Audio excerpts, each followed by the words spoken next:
You need to build yourself and know yourself and love yourself before loving somebody else, because वो selfish चीज़ हो जाएगी कि आप अपने आप से खुश नहीं हो, अपने आप से fulfilled नहीं हो और आप किसी और के मसलों में पड़ने की कोशिश कर रहे हो. You need to know who you are and where you stand before loving somebody else and fully committing them. Give a message in to your all the life. parents who are watching now about child marriages.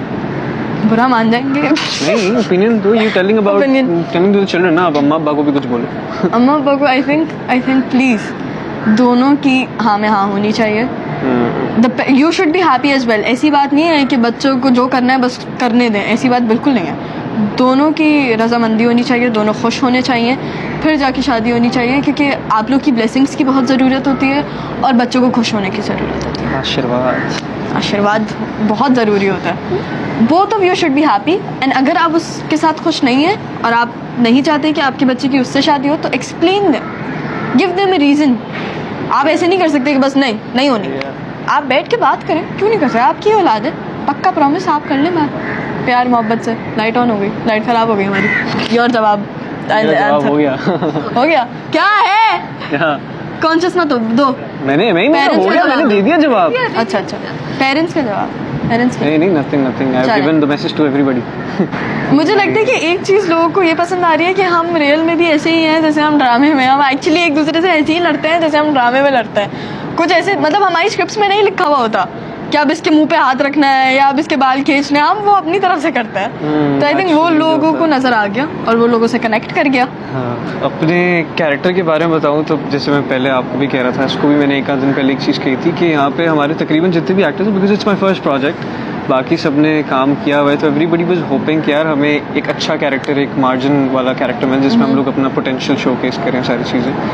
तो मेरे लिए इस project से पहले बस एक ही ख्वाब था कि यार मैं काम कर लूँ, बेशक कुछ भी हो. यहाँ पे आना और फिर doing something on the front वो something I wasn't expecting at all. फिर वो मिल जाना और फिर उसको उतना पसंद करवाना लोगों से, वो सारी चीज़ें, तो वो तो मेरे लिए एक बिल्कुल ही कह लें कि मेरी कैपेसिटी से बाहर वाली चीज़ है. एक्सेप्ट नहीं कर पा रहा मैं. और जहाँ तक एक्सपेक्टेशंस की बात है कि अगर हम लोग एक्सपेक्ट कर रहे थे या नहीं, मुझे लगता है कि कुछ भी हमें माशाल्लाह से इतनी मोहब्बत के लिए या इतनी इज्जत के लिए प्रिपेयर नहीं कर सकता था. Because when I was playing it, I remember जब रिलीज़ होने वाला था ना, मैं बस ये कह रही थी कि या अल्लाह तूने ये मकाम दे दिया ना, बस यही काफ़ी है. ये हिट हो या ना हो, ये हिट हो या ना हो, I just I am very happy that I got to learn so much. तो एक्सपेक्टेशंस तो मेरी थी ही नहीं. अब वो हिट हो या ना हो, आई जस्ट वाज लाइक मकाम मिल गया ना, ये अल्हम्दुलिल्लाह. जस्ट एंजॉयिंग द मोमेंट जहाँ हम थे सबके साथ. It was the only thing that we wanted at that time. Promo भी जब रिलीज हुआ, हम लोग तो बस यही खुश थे कि हम लोग अच्छा प्रोमो आया है, अच्छा, बस हम लोग खुश हैं उस प्रोमो से. Being on the set was the only happiness we wanted. Exactly, being on set, having a good time, and building those moments and connections, and I found one of the best people on this set.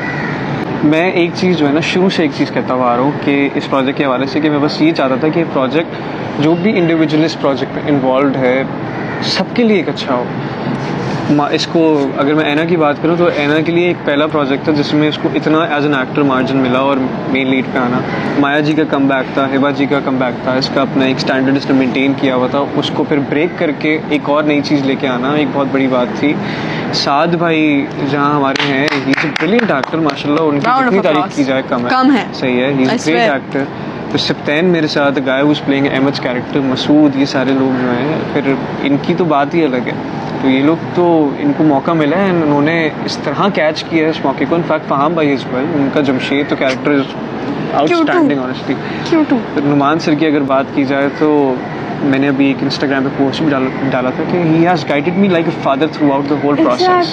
जब तक वो थे यहाँ पे उन्होंने बहुत मदद की, उन्होंने बहुत चीज़ें समझाई कि ऐसे नहीं ऐसे करो. वो चीज़ें फिर मैंने अपने आगे शादी के बाद वाले फेज़ में इम्प्लीमेंट किया. आई होप लोगों को वो चीज़ जो है वो पॉइंट आउट करें और देखें उस चीज़ को किस तरह मैंने फिर फ़ाखिर को 360 एक तरीके से चेंज किया है. तो यह इतने बड़े एक्टर्स के साथ काम करना थोड़ा मुश्किल तो ज़रूर होता है, नर्व रैकिंग भी होता है. आई रिमेंबर मेरा दूसरा दिन था सेट पे या तीसरा दिन था, शुरू के डेज थे मेरे, और मेरा नोमी भाई के साथ, नुमान एजाज के साथ सीन था, नुमान सर के साथ. और वो सीन जब वो मुझे बता रहे थे ना कि ऐसे करो, ऐसे नहीं करो, ऐसे करो, मुझे इतना मज़ा आ रहा था कि he is guiding me through it because he is a legend, he has been working for so long and it's an honour कि वो हमें बता भी रहे हैं कि ये ऐसे बोलो, ये ऐसे मत बोलो। और कास्ट हमें season actor, very fine actors, but all of them are so humble and so down to earth कि वो लोग हमें लिटरली, हम उनके सामने, आई ऑलवेज से दिस, हम उनके सामने बच्चे हैं और वो हमारा हाथ पकड़ के हमें लेके जा रहे हैं, हमें गाइड कर रहे हैं हर चीज़ में। और ऑब्वियसली हमारा भी बहुत हार्ड वर्क है, लेकिन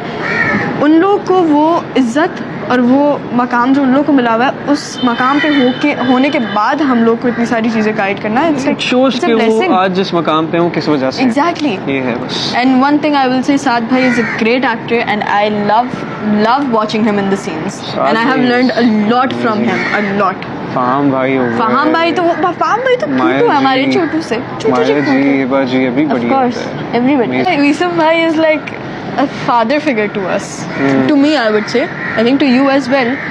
मुझे कभी भी मैं किसी से इतना अटैच नहीं हुई कि मैं उनको एक्चुअली एज अ फादर की जगह ही देखती हूँ। मीसम भाई एक पहले ऐसे इंसान है जिनको मैं इतना ट्रस्ट करती हूँ कि अगर वो मुझे बोले कि है ना ये मत करो और ये करो, तो मैं उनकी सुनती हूँ और मैं उनको क्वेश्चन नहीं करती, क्योंकि I know he is a professional, he is amazing and he has been doing what he is doing for such a long time that he knows what's right and what's wrong. और वो हमें ऐसे guide करते हैं, same thing with him, he guides us like we are his children and that's a blessing, it's a blessing to have him as a director. मुझे लगता है अगर कोई और होता तो वो हमारा जो प्रोडक्ट है वो ऐसे नहीं निकल के आता जैसा निकल के आया, and all of the credits specially to my character building her up, all of that goes to Meesam भाई। जितने अच्छे डायरेक्टर हैं उससे ज़्यादा अच्छे एक्टर भी हैं मीसम भाई। एग्जैक्टली। और एक बंदा जिसका कैरेक्टर जो भी है ना, एक बड़ी अच्छी खास बात ये है कि पहले वो सीन करके दिखाते हैं आपको, आपके कैरेक्टर दिखाते हैं कैसे करना ये है, आपने ऐसे बोलना है, तो वो एक बहुत ही नेक्स्ट लेवल चीज़ है भाई। तो डायरेक्शन की तो जहाँ तारीफ की जाए कम है, बट एक एक्टिंग की मैं ज़रा तारीफ करना चाह रहा था। और the reason why you guys are loving our characters is because of them honestly. एक जहाँ भी मुझे ऐसा आता है ना कि यार मीसम भाई ये चीज़ समझ नहीं आ रही यार, मुझे लग रहा है ये ऐसे हो जाएगी, ज़ाया हो जाएगा वाला सीन, एक चीज़ कहते हैं ये जानी तू टेंशन नहीं ले रहा है, मुझ पर भरोसा रख यार, एग्जैक्टली भाई, तो कह रही हूँ। And I have honestly trusted him a lot in this whole process. मेरा पूरा भरोसा, मैंने उनको पूरा जो है ना वो बोला है कि अच्छा जो मीसम भाई कह रहे हो बस वही कर लेते हैं, ठीक है। और वो फिर रिजल्ट आप लोगों के सामने ही है जिस तरह वो आया है। तो it's all because of him and it's all because of his hard work and he is so open, क्योंकि नॉर्मली क्या होता है कि डायरेक्टर्स कभी इतने ओपन होते नहीं है कि नहीं जो मैं कह रहा हूँ जो स्क्रिप्ट है वही करना है। One thing I adore about Meesam भाई इज वो हमारी भी सुनते हैं और हमें लगता है ना कि यार ये शायद नहीं होना चाहिए या ये होना चाहिए, वो कहते हैं कि यार हाँ ये शायद नहीं होना चाहिए। हर सीन से पहले एक चीज होती है। एग्जैक्टली, या फिर अगर है तो क्यों है। He is so open to us because he is an actor and he understands himself how important it is for us to understand our characters.